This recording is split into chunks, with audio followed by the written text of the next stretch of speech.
You are listening to the podcast of the Mathias Corvinus Collegium, the largest talent management institute in Hungary. If you want to know more about our mission, please look up our English website at mcc.hu/en or check out our Facebook, Instagram, and Twitter channels. For interesting articles and analysis of our professors, external contributors, and students, look up our knowledge base at corvinus.hu/en. Hello, everyone. Welcome to the podcast series, Asia Meets Hungary, prepared by the Learning from Asia project at the MCC Learning Institute.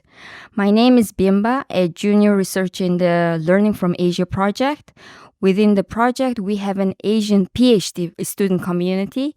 It's called the Asian PhD Forum, and we are hosting this podcast by having guests, mainly Asian PhD students studying in Hungary. Within this podcast series, we discuss life in Hungary as a PhD student, and we try to speak about the Asian countries' education system. And I hope you would enjoy our content. And in our last episode of the podcast, we had a PhD student from Vietnam, and this time we have a PhD student from Philippines. And thank you very much for coming. Could you please introduce yourself? And we have a guest, Joseph. Could you please introduce yourself? Thank you for inviting me, Bimba. My name is Joseph Yap, and I am from the Philippines. I am a third-year PhD, should I say, candidate from Eötvös Loránd University in Budapest, here in Hungary. My background, I am licensed. I say licensed because in the Philippines, we are considered a profession. So I'm a licensed professional librarian, a practitioner for almost 2 decades, and now I'm trying to be an educator, so I'm pursuing my PhD. Thank you very much. So for the podcast, we have 3 parts. So your personal life and academic life as a Filipino student in Hungary, and reflection on your home country's education system, and reflection on the impact of Learning from Asia project. So we will discuss about the last part very briefly, but let's dive into the first part. So let's start how you come to Hungary. Why Hungary? Why Hungary? Way back in 2020, before the pandemic came, so the last quarter of 2019, I was invited to go to Budapest to, do a lecture about information literacy. I was working then in Kazakhstan as a librarian in a university and academic library. So my supervisor now invited me to go to Budapest. So it was scheduled sometime in 2020. Just for a visit, not for studying. For studying. Oh, wow. I was a practitioner. Uh-huh. And so I was so excited to come to Hungary. And then pandemic came. That event was not canceled, but it was converted into a virtual event. My hotel was already arranged, actually, and the flight. But unfortunately, it didn't happen. So I was just delivering my lecture online. And then after that, I asked her, is there a PhD program for librarians in Hungary? I do not know her really that well. And she said, yeah, I am a professor and I am teaching PhD. Why don't you try Stipendium Hungaricum, which I don't know during that time. So I searched for Stipendium Hungaricum, checked it online, submitted my requirements, and now I'm here. Wow, that's an interesting story. And have you ever considered any other country except Hungary, or just you wanted to come there? Yeah, when I was starting my career, I was also thinking because right after my bachelor's degree, a year later, I did my master's. And so I was like 10 years of not studying after my master's. So I was thinking, should I do PhD? But why should I do PhD? What was the purpose? What's the reason for that? I was thinking maybe I would do my PhD in Singapore, trying to submit applications in US, in UK, but nothing materialized. It stopped along the way. And then I kept on working and working, and then suddenly, again, what I've told you when I was in Kazakhstan, and then And then I this went story there. happened. Yes, Wow, yes. amazing. And when you come to Hungary, was there any challenges that you faced in your personal life or as a PhD student? Was there any challenge you faced? Because, we are coming from Asia than to Europe. So these two continents are totally different. So can you please dive into yourself, what you faced? I think the first challenge immediately after I accepted the offer to be a PhD student is to lose my permanent job. It's like, what should I really choose? To work, which I earn enough, or to study, which I will only consider the stipend that I will receive, which is definitely lower. But so it was really a deep thinking. What should I pursue now? But I told myself, I really wanted to have a PhD. So I will sacrifice a little bit of my work and job. I need to resign from work. So that's the real challenge, from earning to nothing, so because in some probably other countries, maybe that being a PhD student, you are paid enough. Sorry, Hungarians, but I think this is something we have to think about as well. We chose Hungary, and we thank the people of Hungary for paying our tuition fee, of course, and we are indebted to that. But also, we would like to say that maybe let's think about it. But still, I'm happy I'm here because I'm having an education, which is, of course, this is really what I wanted, and I'm grateful for this. How about the PhD challenge? When you go to your university and when you started going to the classroom, you get your first lecture, you get your first course. Then, how was your impression at the university in terms of professors, the environment, and the education itself, the content? How was it? When I was preparing for the program, I immediately asked my supervisors, do we have these things? I enumerated them. I remember that. I asked my supervisor, hi, Professor Haidu, I asked you whether, like, do we have a PhD room for PhD students? Do we have certain software related for surveying or quantitative or qualitative analysis? I asked these questions already because I knew at some point I needed, as a PhD student, this kind of things. I started my PhD. I'm already in my 30s, so I kind of surveyed already what are the things that would require me to do the program. And so she said, yes, we are preparing for that. I said, oh, perfect, that's great. But when I came here, that was the only time they were preparing for it. It seems that it was not prepared. Probably this is only happening in my department. Right now, they are supportive. There is an existing PhD room. I also try my best to ask other PhD students from other universities, what's going on in your university? Is there something like this in your university? And I went there and saw, and I kind of jealous sometimes.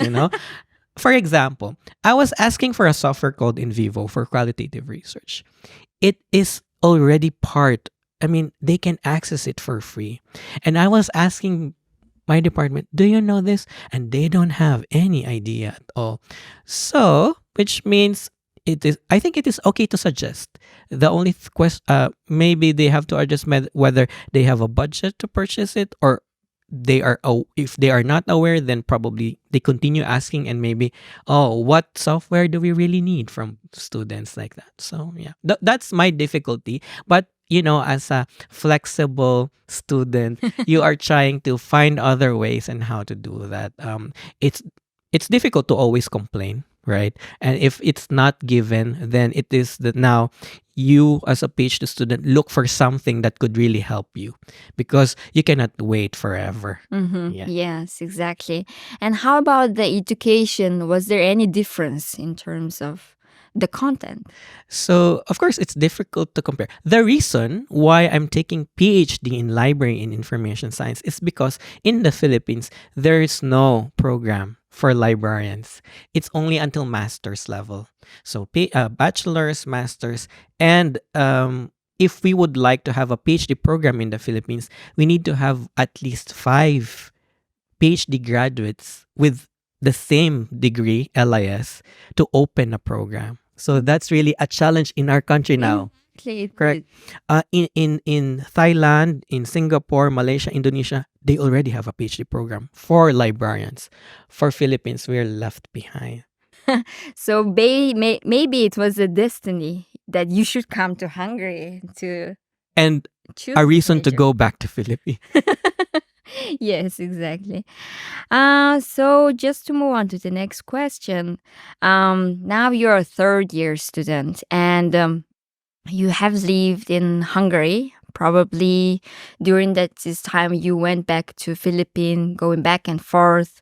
And about the Hungary, was there any specific moments or memory that was impactful in your personal life or in your academic life? This is my first time living abroad. I mean, not abroad, but in Europe. So because I've lived in another country, but living in Europe gave me the opportunity to experience another kind of culture, which is really different from Asians, right? Um, in Asia, maybe in Philippines, you can go out and just buy whatever you want outside of your house because they're available everywhere. Here, sometimes shops close early and it's difficult for us to find what really we want. Even there are Asian shops and these Asian shops are expensive. And so, well, that's f- personal living in Hungary. Only those kinds of things are difficult. Like if you are craving for something, or if you miss something, or a food that you really would like, that's it. But what else? Professionally, yeah, professionally, since I am in Europe, the access to information and group of experts are easy. Because if there are conferences, maybe this is an Asian kind of thing where we glorify people from Western world. Um, if we meet some personalities in my field and they are here actually sometimes in Hungary, or if I go to a conference and meet them, I feel happy. I feel happy and I feel maybe I'm blessed that I was able to connect with them, talk to them personally, have a photo taken with them because it's accessible. I mean, if I am in the Philippines, I can only read them in papers. I can only watch them in YouTube videos or in Facebook. I don't have the chance to really mingle and interact with them. So I think that's the good part of being in Europe because we consider them experts, professionals, but also let us again I because I'm teaching, I always tell my students now in the Philippines I'm teaching online. I tell them sometimes consider citing or referring to Filipino authors. Don't always go and find sources online and find relevant literature that are written by uh, librarians outside of Asia. You have also to think that we can do also better. We can also be at par with them, the same level. Maybe because in this context, we are just always thinking that these papers written by Westerners are the best papers. Mm-hmm. So in a way, you feel that we can also, as Asians, we can also achieve something more than the Westerns. I think we can be equal. It depends on how we look at ourselves. That's why my example in my field is that if if librarians in Indonesia they cite librarians from any university who are writing or doing research in Indonesia, even if it's written in Bahasa, right? And then they try to translate in English. And that's why they have journals more than the Philippines. This is the same in Thailand, or this is the same in probably in Malaysia. But in the Philippines, when I ask them for an assignment, all they give me are sources of information that are not written by Filipinos. That's why when I do an activity, give me at least two references written by Filipino librarians, and they start thinking, and it's kind of difficult for them sometimes. And I told them, you are now being trained as a librarian. Why don't you look at the repository, the libraries? this is the first thing you have to do to access those information. And then now they appreciate it. And I hope 10 years from now, most of the journals written by Filipino librarians cites another Filipino librarian. Mm-hmm. Then when you are doing a PhD, so we talked about the struggles or challenges. Then how about the support? Was there anybody who supported you in your PhD journey, the whole 3 years experiences? Basically, as a PhD student, our support first, because we are required to attend conferences, Mm-hmm. support comes from the university. It's not full support, but their support. So we have what we call the talent support. And in the department, there's another support which you can also The request scholarships. I from see. the student union. So there are two kinds of support. And external support, if you can still find them, then you're lucky. If you're not, then you need to find a way, really. Otherwise, don't attend an expensive conference. I see. So just, but sometimes, you are somehow compelled, but this is really an important conference. I really want to join. So you really find another way, maybe find another support. Then do you think that your PhD journey so far, was it smooth? Sometimes there are a little issues such as technical issues in writing your paper. There are policies to follow. Let's say we are required to have a third foreign language. I don't know in your department, but for us, yes, it is required. So it's still being taught. I'm just lucky. I don't need it because I already have one. Mhm. Which is? Which is Japanese. Wow, you know Japan. Not so much, but in the regulation, it's mentioned that if you took 4 semesters of a foreign language in another university and you can prove it through, by transcript of records, then the doctoral council will sit on it, look at your records, and they will say, oh, this is acceptable. Then you pass. You don't need a language exam.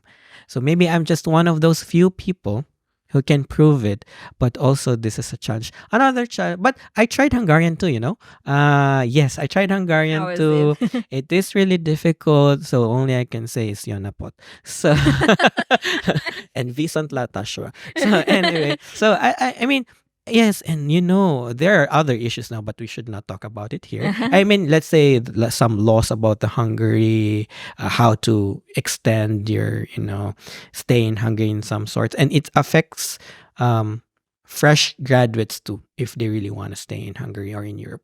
So we have talked about the PhD student, Filipino PhD student in Hungary.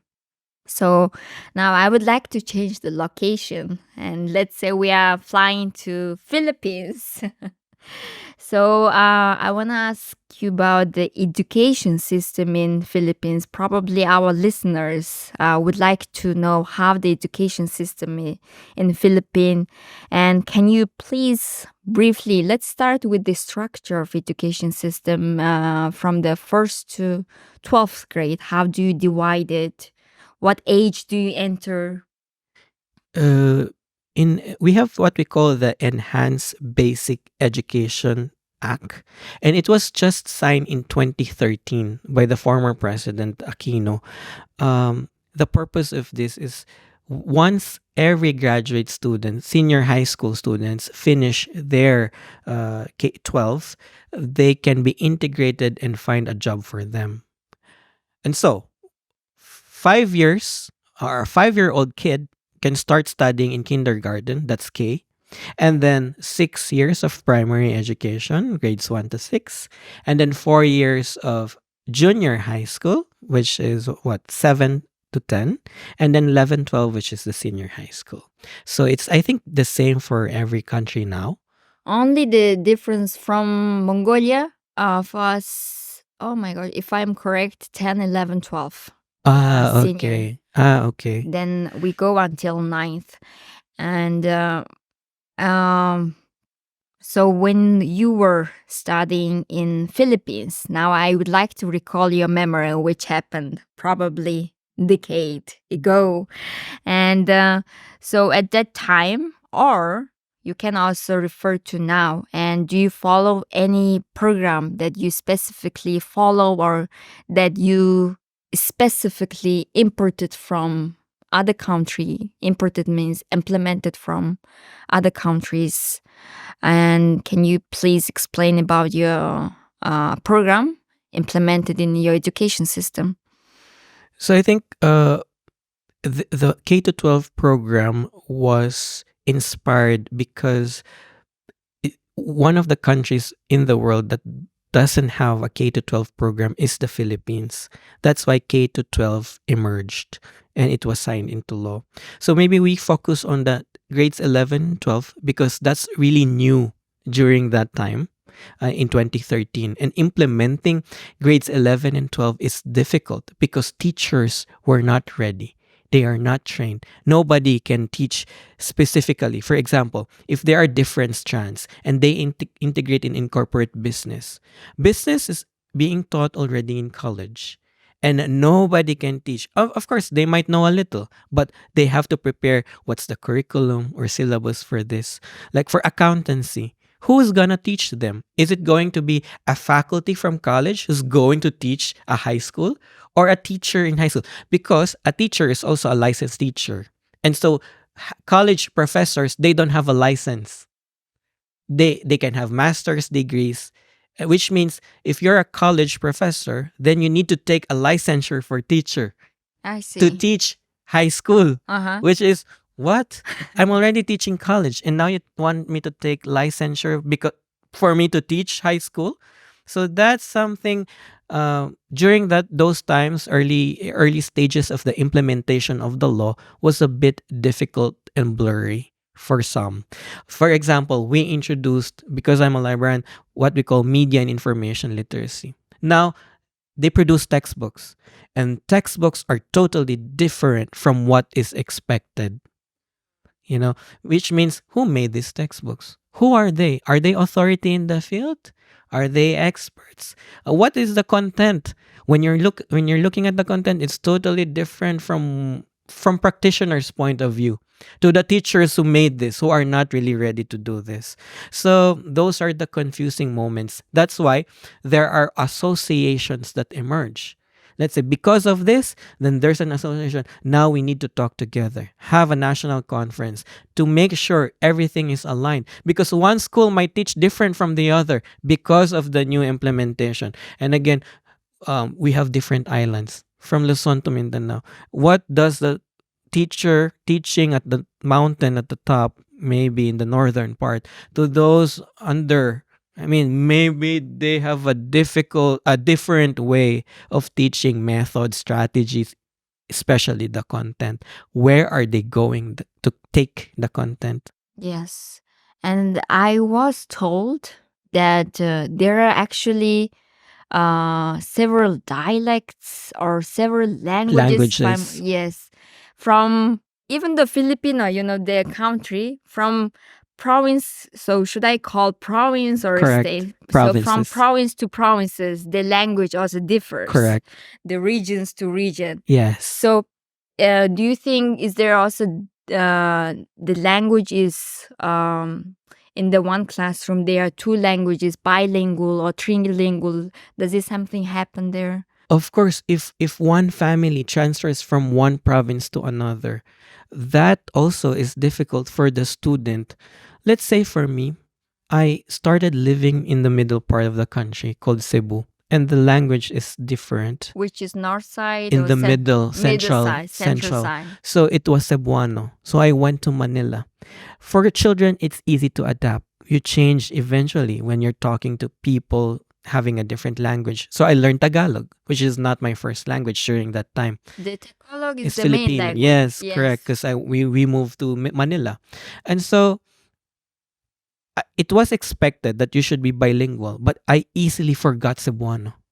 When I was living after 2 years, I changed my language to both Tagalog, Filipino, and English. So yes, it can happen because some people or families, they transfer from one place to another, And that student, sometimes even until now, some Filipinos are not confident speaking Tagalog or Filipino because they are fluent, let's say, in Bisaya or any other languages.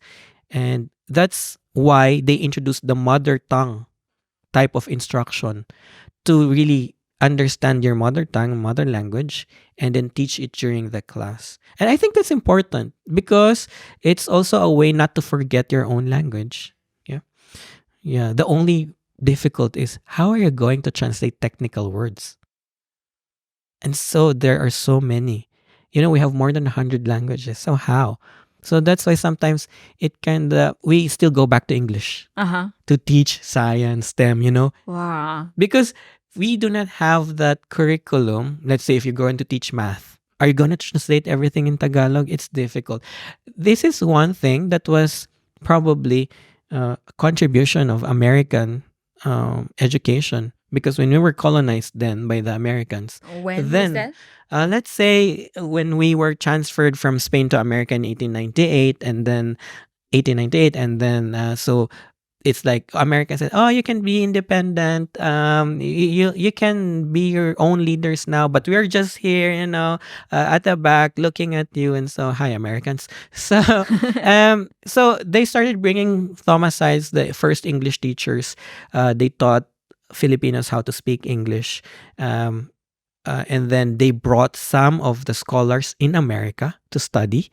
And then those students went back to the Philippines to open programs. Yes, to open programs. So that's why our curriculum mostly are based in US curriculum. Little by little, it changed depending on the leaders. And then, yeah. And your main language is Tagalog, then when you cannot understand each other well in different languages, and you come back to English. And, actually, to be honest, we don't really speak English that much. So now we are going back to your high school years. So how was the daily routine? So please bring memory to the listeners. And can you explain when was it starting? When did it end? And during the school time, what did you do? And after the school time, what did you do? And is there tutoring? How is it in Filipino? Okay, let me start by so during my time there's no K to 12, so it's only 7 to 10. Right, so that's my high school year. Let's say the junior high school because no senior. Um, my routine is just I studied in a private school run by nuns, Nuns. run by nuns, and so it's a Catholic school. I'm privileged because I have a service that goes to our house pick us up in a specific time, let's say 5:30 in the morning. Okay, the service will come and then they fetch us and then they bring us to school. The same during going home, the service is there picking us up and then will bring us back home. So I didn't have that chance to to really roam after school, like because I have a service waiting for me. That's what I was as a student during high school. And after the school, so it's very popular, this tutoring system in China, Japan, Korea, and now they are actually competing. They are competitive countries in education, even Singapore. And after the class, they actually do the tutoring for probably in Vietnam. Actually, our last PhD student, she mentioned that they have a tutoring until 11 p.m. or they at least do homework until 11 p.m. So after school time, is there any pressure from the society or the parents that you need to study? We are independent, and I think tutoring goes to those students with probably lesser comprehension or let's say skills learned during the daytime. And so also Filipino parents are not fond of paying additional fees for tutoring. This is not engraved in Philippine society. Those only who can afford tutoring will pay for tutoring. So I'm not sure whether in China, is it like all families, whether you have the money to pay for it or not, or only those rich families in Singapore or Korea will do that. In the Philippines, only if the parents think their children needs more help, then tutoring happens. Maybe it's a good thing that we should also look into how many families are really paying for tutors. But Yes, in yes. my experience, I don't know anyone. In my batch, maybe one, or maybe someone who will borrow my notes. Not tutoring, just borrowing my notes because they missed, Some notes. yeah, because they were chatting with the neighbor. Okay, I'm glad to hear because when I hear from the other Asian students, they say this tutoring system. But in my country, we also, I think it's a similar case to Philippines. So we don't have any pressure from the parents unless they really would like us to go for the university. So the tutoring, we barely happen, but of course, it sometimes happens. Then we don't study until 11 p.m. No, I sleep early. I sleep early. What time? 9. Okay, then. Even if I was high school, maybe some of my high school friends they sleep later than me, but me personally as a student, I sleep very early. Then you sleep for the school to prepare. You wake up. No, I just wake up because I need to go to school. Maybe I wake up at 5 because service comes at 5:30. And when you were studying in your high school, how many students were there? So for now, even you can talk about the data from now. Yeah, I remember during that time because it's always similar. So my batch, there are only 160 students and there are 4 sections, meaning at most there are 40 students in each class. 40 40. for one teacher. Yes, for each subject. So how about the uniforms? Or so in China, I was they actually sing their national anthem. Oh. Then if you draw your high school memories, I mean by talking. So when you started at 8 a.m. in 7. 7 a.m. Correct. It's too And- early. And so there's a general assembly. Every student has to go to the quadrangle by year level, first year, second year, third. So it's the same. What we do is to pray first because it's a Catholic school. Pray, followed by the national anthem. So the national anthem plays. And then there's a national oath, like Panatang Makabayan. It's an oath as a citizen. So we do this every morning, every day. And if you are late, you have to stay outside. And then when everybody goes to the class, all the late students will have their own formation and do the same thing again. And then when they go back to the classroom, every classmates will look at you. You are late. Late. So you cannot be late. You cannot be late. Because it's also a negative point, what we call tardiness in the card. Okay. They count them. And if the number is high, what do you do? So it's like a minor offense, You can be yes. And in this case, for the minor offense, what does... So the how minor is it offense punished? can be maybe one day. I don't know how they say that. You don't need to go to class for one day or something Oh. like that. Oh, it must be a bit strict. Or they isn't will it? do something about like, I don't know, maybe cleaning again. I'm not sure. Okay, wow, interesting. What's your main religion, by the way? So I am by practice. I mean, The country itself, it's the main... Catholic. the Catholic. Catholic is the main religion. And the second religion is... Second, maybe Muslim Muslim, I Mhm. see. So is or there Islam. Sorry. is there Islam school? There are Islamic schools too in the south, depending on the province. There are Islamic schools. Too. And even so, which means their curriculum change because of the religion. So they follow the curriculum of the state, uh-huh. which is provided because there's a Department of Education, which they have to follow. Maybe they just add something for them. Yeah, which is also approved, I suppose, by the state. So we are diving into our last part, the last part of the podcast. And the first question is, now we have initiated this Learning from Asia project last February 2023. Now it's actually almost 1 year anniversary. And I think you joined around probably March, if I remember correct. Yeah, the early stages of this, I joined. Yes. Yeah. And during you become this Asian PhD community, and what was your impression? And was there anything impactful or that influence to your dissertation or your personal life? So can you please tell us your experience? Yeah, with I'm so happy that I took part in this initiative.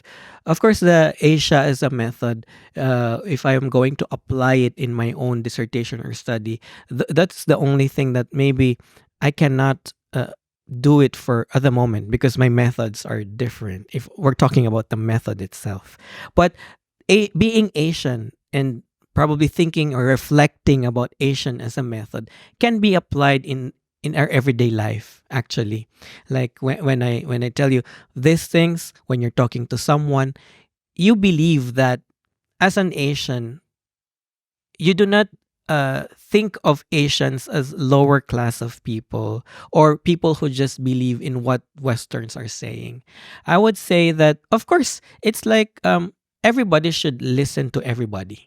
Yeah, whatever it is that is there, we learn from each other. I think that's the best part of it. And good thing that Asia as a method in Asia, this Asian initiative is being introduced now here in Hungary so that everybody will be aware that Asians are creative. Asians are innovative. I think people already know that. It's just a matter of how people now would try to investigate and look at what Asians are doing and incorporate it into the European maybe environment or academic work or something like that.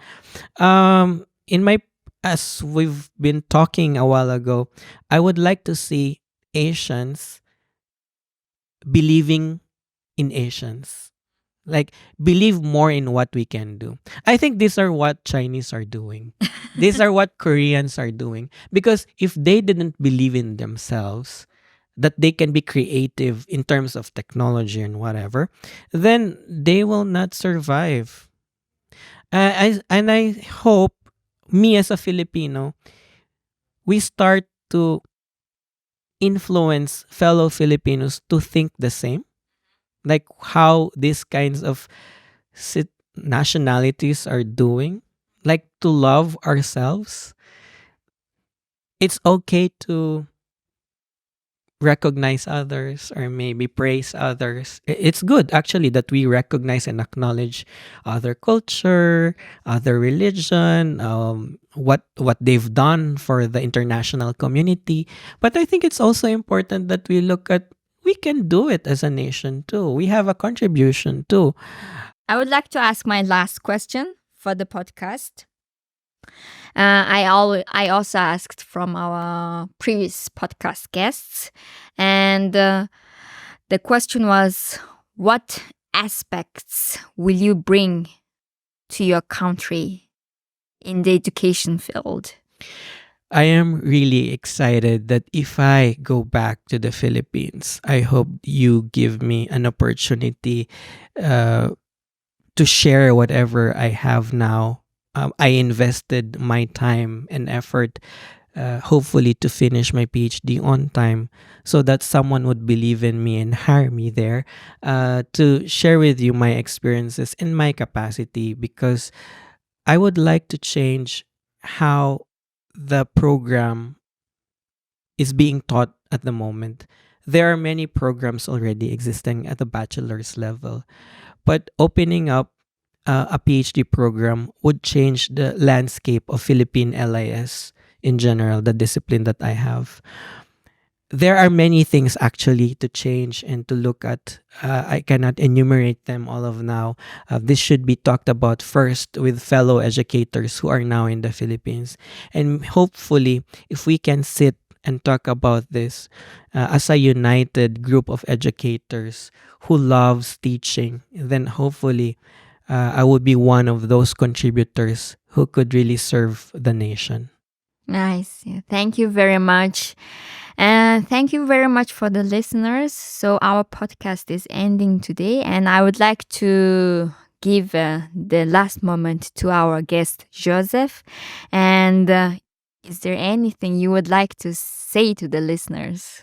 So again, thank you, Bimba, for inviting me. The voice that I shared, probably most of them are personal experiences.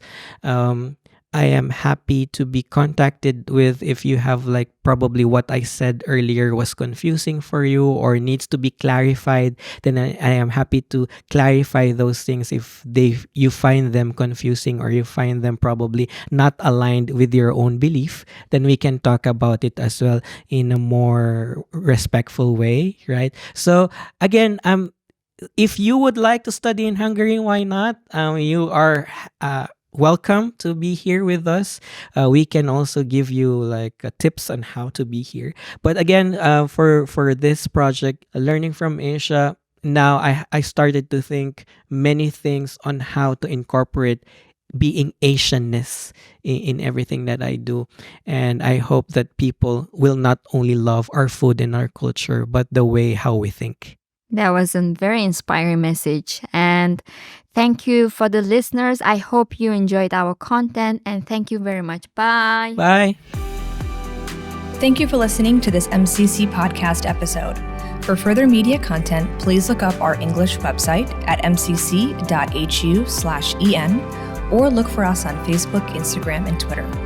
If you want to read more by our professors, external contributors, and students, check out our knowledge base at corvinus.hu/en.